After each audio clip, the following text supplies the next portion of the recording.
हाँ कैसे भूलाऊंगा, कैसे भूलाऊं गिरा तोरी के घटना।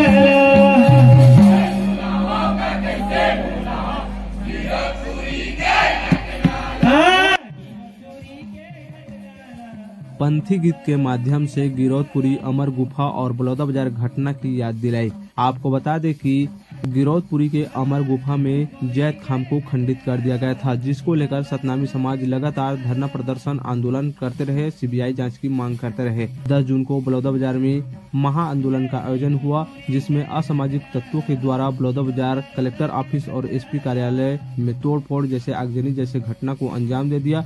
इस घटना में सतनामी समाज के सैकड़ों निर्दोष लोग अभी भी जेल के अंदर है। 18 दिसंबर संत शिरोमणि बाबा गुरु घासीदास जी की जयंती अब जगह जगह मनाया जा रहा है। इसी घटना को लेकर अब पंथी गीत के माध्यम से समाज को जगाने के लिए इस गाना के माध्यम से लोगों तक पहुंचाया जा रहा है। सुनिए।